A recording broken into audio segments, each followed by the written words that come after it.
Hello दोस्तों, कैसे हो आप सब। उम्मीद करते हैं कि आप सब अच्छे होंगे। टारगेट जॉब स्कैन में आप सबका स्वागत है। करंट अफेयर्स में हम यहाँ पर 8 से 10 क्वेश्चन डेली डिस्कस करते हैं और कुछ स्टैटिक जीके क्वेश्चन को कवर करते हैं। उससे पहले हम डेली मोटिवेशनल कोट पढ़ते हैं। तो आज का मोटिवेशनल कोट है, सफलता तब मिलती है जब आपके सपने आपके बहानों से बड़े हो जाते हैं। तो दोस्तों, लगातार प्रयास करने से ही हमें सफलता मिलती है, बहाने करने से हमें सफलता नहीं मिलती। इसलिए लगातार प्रयास करना चाहिए।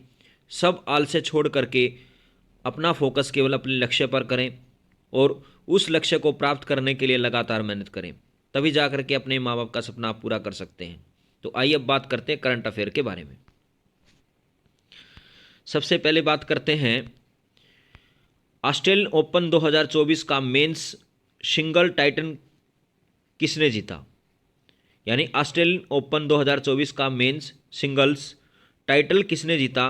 तो ये जीता आप कह सकते हैं जैनिक सिनर ने। जैनिक सिनर ने आप कह सकते हैं ऑस्ट्रेलियन ओपन 2024 का मेंस सिंगल टाइटल जीता है। किसको हरा करके? रूस के डेनियल मेदेवदेव को हरा करके। इसके बाद हम बात करते हैं इटली के स्टार टेनिस खिलाड़ी जैनिक सिनर ने ऑस्ट्रेलियन ओपन का 2024 का मेंस सिंगल टाइटल अपने नाम कर लिया। फाइनल मैच में उन्होंने रूस के डेनियल मेदेवदेव को मात दी। सिनर ने सेमीफाइनल मैच में नोवाक जोकोविच को भी हराया था और सिनर ने एक 17.25 करोड़ रुपए की पुरस्कार राशि जीती है। साल 1976 के बाद पुरुष एकल स्लैम प्रतियोगिता जीतने वाले वह इटली के तीसरे खिलाड़ी बन गए हैं। अरीना सेबालेंका ने महिला एकल का खिताब भी जीत लिया है। तो वेरी इंपॉर्टेंट क्वेश्चन है, महिला एकल का खिताब किसने जीता है? एरिना सेबालेंका ने जीता है। और अगर बात की जाए तो ऑस्ट्रेलियन ओपन 2024 का पुरस्कार मेंस सिंगल्स में किसने जीता है? तो वो जीता है जेनरिक सिंगर ने। किसको हरा करके? रूस के डेनियल मेदेवदेव को हरा करके इन्होंने ये पुरस्कार जीता है।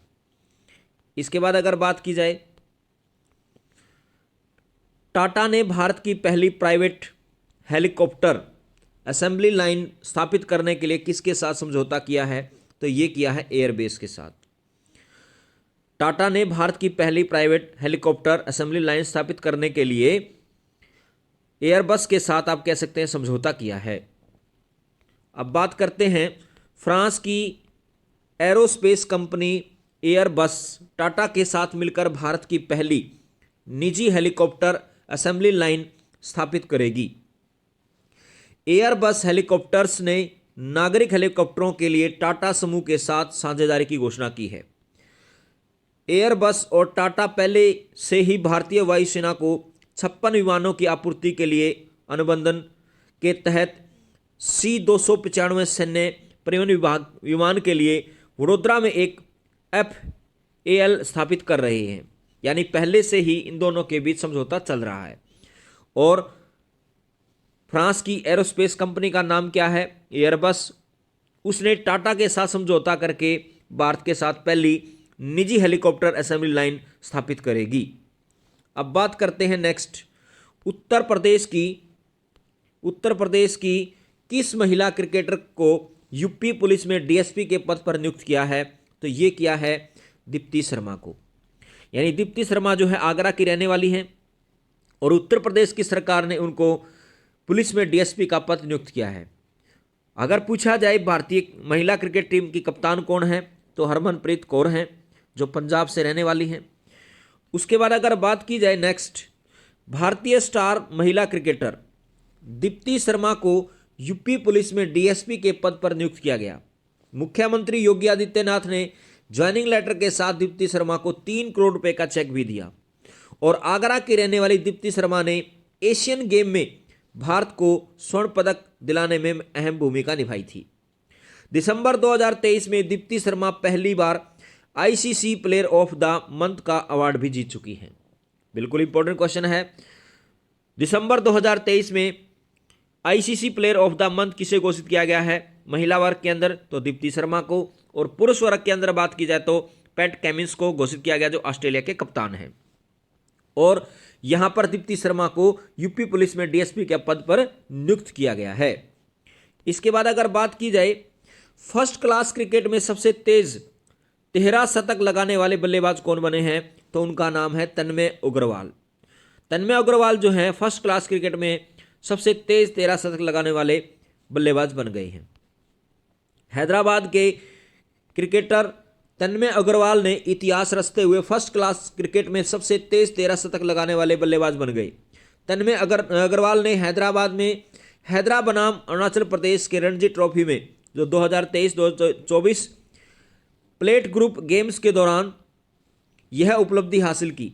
तन्मय अग्रवाल ने सिर्फ 160 गेंदों पर 323 रनों की पारी खेली। उन्होंने अपनी पारी के दौरान 33 चौके और 21 छक्के लगाए। तो बिल्कुल इंपॉर्टेंट क्वेश्चन बन सकता है कि तन्मय अग्रवाल ने इतिहास रचते हुए फर्स्ट क्लास में कौन सा शतक लगाया, 13 शतक लगाया और उन्होंने 323 रन बनाए, जिसमें उन्होंने 33 चौके और 21 छक्के भी लगाए। नेक्स्ट क्वेश्चन की अगर बात करें, किस राज्य सरकार ने हाल ही में सड़क सुरक्षा बल की शुरुआत की है, तो ये की आप कह सकते हैं पंजाब सरकार ने। पंजाब की राज्य सरकार ने सड़क हादसों पर रोक लगाने के लिए सड़क सुरक्षा बल की शुरुआत की है। मुख्यमंत्री भगवंत मान ने जालंधर में इस फोर्स की शुरुआत की और इस फोर्स के तहत 144 हाईटेक वाहन और 5000 कर्मचारी सड़क पर लोगों की सुरक्षा प्रदान करेंगे। मुख्यमंत्री भगवंत मान ने कहा कि यह देश का पहला बल होगा जो सड़क सुरक्षा और यातायात प्रबंधन के लिए समर्पित होगा। तो बिल्कुल अच्छा क्वेश्चन पूछा जाएगा कि सड़क सुरक्षा बल की शुरुआत किस राज्य ने की है, तो यह है पंजाब राज्य। इसके साथ बात करें किसने हाल ही में सुप्रीम कोर्ट के नए न्यायाधीश के रूप में शपथ ली, तो उनका नाम है प्रसन्ना बी वराले। प्रसन्ना बी वराले जो है आप कह सकते हैं सुप्रीम कोर्ट के नए न्यायाधीश बने हैं। न्यायमूर्ति प्रसन्ना बी वराले ने हाल ही में सुप्रीम कोर्ट के नए न्यायाधीश के रूप में शपथ ली। सुप्रीम कोर्ट के प्रधान यानी मुख्य न्यायाधीश DY चंद्रचूड़ ने न्यायमूर्ति वराले को शपथ दिलाई। इससे पहले वह कर्नाटक उच्च न्यायालय के मुख्य न्यायाधीश और बॉम्बे उच्च न्यायालय के मुख्य न्यायाधीश थे। इसकी नियुक्ति के साथ ही सुप्रीम कोर्ट में 34 न्यायाधीशों की संख्या भी पूरी हो गई। तो यहां पर क्वेश्चन पूछा जा सकता है कि सुप्रीम कोर्ट में मुख्य न्यायाधीश सहित अन्य न्यायाधीशों की संख्या कितनी होती है, 34।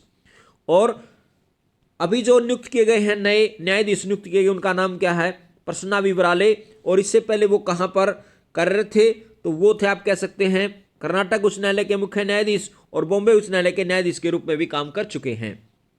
और सुप्रीम कोर्ट के मुख्य न्यायाधीश का नाम क्या है, तो उनका नाम है DY चंद्रचूड़। इसके बाद अगर बात करें भारतीय सेना संयुक्त सैन्य अभ्यास साड़ा तनसिक का आयोजन किस देश के साथ कर रही है, तो यह कर रही है सऊदी अरब के साथ। यानी सऊदी अरब के साथ भारतीय सेना ने संयुक्त सैन्य अभ्यास साड़ा तनसिक का आयोजन किया जा रहा है। भारत सऊदी अरब संयुक्त सैन्य अभ्यास साड़ा तनसिक के पहले संस्करण का आयोजन राजस्थान में किया गया और यह एक्सरसाइज 29 जनवरी से लेकर 10 फरवरी 2024 तक आयोजित की जाएगी। 45 सैन्य कर्मचारियों वाली सऊदी अरब की टुकड़ी का प्रतिनिधित्व रॉयल सऊदी लैंड फोर्सेस द्वारा किया जा रहा है। इसके साथ बात करें वित्त मंत्री निर्मला सीतारमण, हमारी जो वित्त मंत्री हैं नीला सीतारमण 1 फरवरी को केंद्रीय बजट पेश करेंगी। यानी आज के दिन ही केंद्रीय बजट पेश किया जाएगा। 24 जनवरी को हलवा सेरेमनी के साथ बजट प्रक्रिया शुरू हो गई थी। यानी 24 जनवरी को हलवा सेरेमनी के साथ यह बजट प्रक्रिया शुरू की गई थी। हालांकि यह पूर्ण बजट नहीं होगा क्योंकि इस साल देश में आम चुनाव कराए जाएंगे। यानी अंतरिम बजट होगा आपका। ये अंतरिम बजट है क्या, यानी अंतरिम बजट को वोट ऑन अकाउंट भी के रूप में भी जाना जाता है। अंतरिम बजट को वोट ऑन अकाउंट के रूप में भी जाना जाता है। यह नियमित सरकारी बजट से अलग होता है। अंतरिम बजट में नई सरकार के सत्ता में आने वाले कुछ महीनों में किए जाने वाले खर्च के लिए पेश किया जाता है। अंतरिम बजट के माध्यम से पारित वोट ऑन अकाउंट में वित्तीय वर्ष के एक हिस्से के खर्चों को पूरा करने के लिए संसदीय मंजूरी मांगी जाती है। तो कह सकते हैं कि 1 फरवरी को जो बजट प्रस्तुत किया जाएगा वो किस प्रकार का बजट है, वो है अंतरिम बजट, यानी एक अस्थायी बजट आप कह सकते हैं इसको। निर्मला सीतारमण जो हमारी वित्त मंत्री हैं, लगातार छठा बजट प्रस्तुत करेंगी और उन्होंने एक रिकॉर्ड भी बनाया है, यानी 5 वार्षिक बजट और 1 अंतरिम बजट ये पेश की है अभी तक। सीतारमण ने यह उपलब्धि हासिल करने वाली दूसरी वित्त मंत्री होंगी। इससे पहले केवल पूर्व प्रधानमंत्री मोरारजी देसाई ने यह रिकॉर्ड अपने नाम किया था। मोरारजी देसाई ने लगभग आप कह सकते हैं 10 बार आप कह सकते हैं बजट प्रस्तुत किया था। मनमोहन सिंह, अरुण जेटली, पी चिदम्बरम और यशवंत सिन्हा ने लगातार 5 बार बजट पेश किए थे। इसके साथ अगर बात की जाए, स्वतंत्र भारत का पहला केंद्रीय बजट पेश करने वाले वित्त मंत्री का नाम था R.K. षणमुखचट्टी, यानी स्वतंत्र भारत का पहला केंद्रीय बजट प्रस्तुत करने वाले वित्त मंत्री का नाम था R.K. षणमुखचट्टी ने पेश किया था। उन्होंने 26 नवंबर 1947 को स्वतंत्र भारत का पहला केंद्रीय बजट प्रस्तुत किया। चेट्टी ने 1947 से 1949 तक स्वतंत्र भारत के पहले वित्त मंत्री के रूप में भी अपनी सेवाएं दी थी। अब बात करते हैं कि सबसे ज्यादा बार बजट किसने प्रस्तुत किया, तो सबसे ज्यादा बार बजट प्रस्तुत किया मोरारजी देसाई ने। उन्होंने वित्त मंत्री रहते हुए 10 बार केंद्रीय बजट संसद में पेश किया। इसके बाद पी चिदम्बरम जो 9 बार, प्रणब मुखर्जी ने 8 बार आप कह सकते हैं। और यहां पर अगर बात की जाए दूसरे और तीसरे नंबर पर रहे, लेकिन क्या आपको पता है कि आजाद भारत का पहला बजट किसने प्रस्तुत किया, तो आजाद भारत का पहला बजट प्रस्तुत किया था षणमुखर्जी चेट्टी ने प्रस्तुत किया था। अगर यहां पर कुछ बात की जाए 2023 में जो नाम बदले गए हैं उनके ऊपर डिस्कस करते हैं कि केरल विधानसभा ने केरल राज्य का नाम बदलकर क्या कर दिया है, तो वो कर दिया केरलम, यानी केरल विधानसभा ने केरल राज्य का नाम बदलकर क्या कर दिया, केरलम कर दिया। इसके साथ अगर बात करें, चंद्रमा के जिस स्थान पर चंद्रयान 2 ने अपने पद चिन्ह छोड़े उस स्थल का नाम क्या रखा गया, तो उसका नाम रखा गया तिरंगा पॉइंट, यानी तिरंगा पॉइंट वहां पर उसका नाम रखा गया है जहां पर चंद्रयान 2 ने अपने पद चिन्ह छोड़े हैं। इसके साथ अगर बात की जाए, चंद्रयान जो 2 है ये कब लॉन्च किया गया, ये किया गया 22 जुलाई 2019 को। रॉकेट का नाम क्या है, GSLV Mark 3। लैंडर का नाम क्या है, विक्रम। और रोवर का नाम क्या है, प्रज्ञान। ऑस्ट्रेलिया के हैरिस पार्क का नाम बदलकर क्या रखा गया, तो ये रखा गया है लिटिल इंडिया, यानी ऑस्ट्रेलिया के अंदर हैरिस पार्क है उसका नाम बदलकर क्या रख दिया गया, लिटिल इंडिया रख दिया गया। इसके साथ अगर बात करें, ऑस्ट्रेलिया की राजधानी कैनबरा, ऑस्ट्रेलिया के करेंसी का नाम की बात की जाए तो डॉलर, और ऑस्ट्रेलिया के प्रधानमंत्री की बात की जाए तो एंथनी अल्बनीज हैं। इसके साथ अगर बात की जाए, सोशल मीडिया प्लेटफॉर्म ट्विटर ने अपने नीली चिड़िया वाले लोगों के साथ किसके साथ बदल दिया है, तो ये बदल दिया है एक्स के साथ। इसके साथ आप कह सकते हैं इसको चेंज किया गया है, यानी सोशल मीडिया प्लेटफॉर्म ट्विटर ने अपनी नीली चिड़िया वाले लोगों को बदल दिया है और उसको किस रूप में रखा गया है, एक्स के रूप में रखा गया है।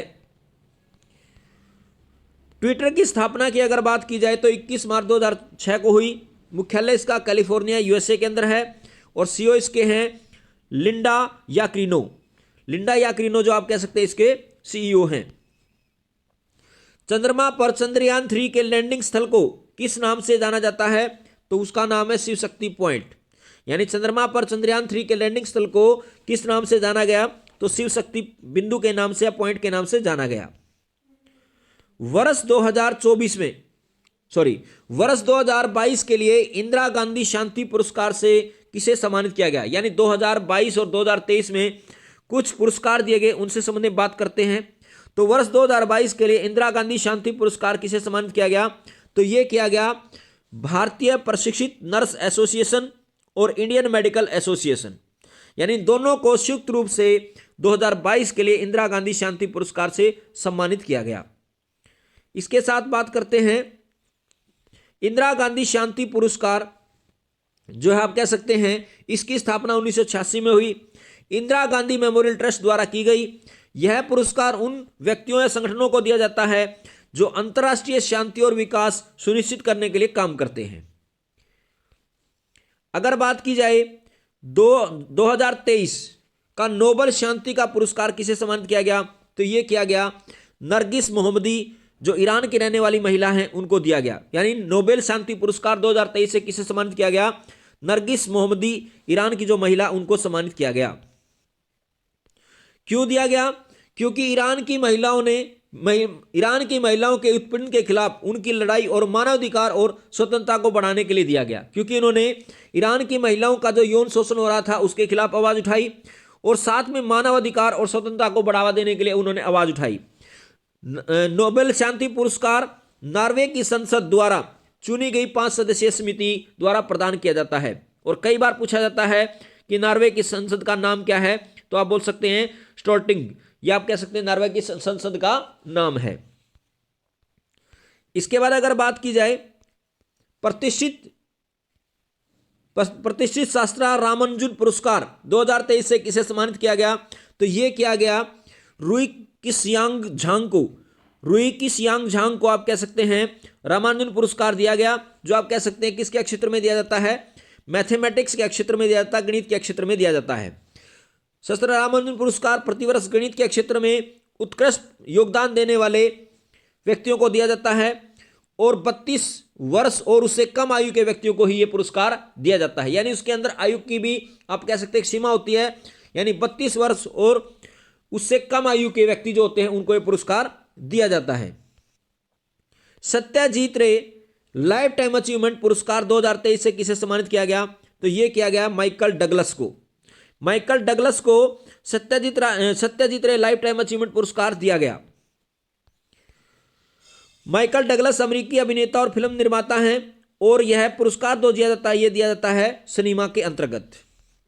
इसके बाद अगर बात की जाए अर्थशास्त्र के क्षेत्र में नोबेल पुरस्कार 2023 किसने जीता, तो यह जीता है क्लॉडिया गोल्डिन, जो आप कह सकते हैं अमेरिका की रहने वाली हैं, उनको ये अर्थशास्त्र का नोबेल पुरस्कार 2023 दिया गया है।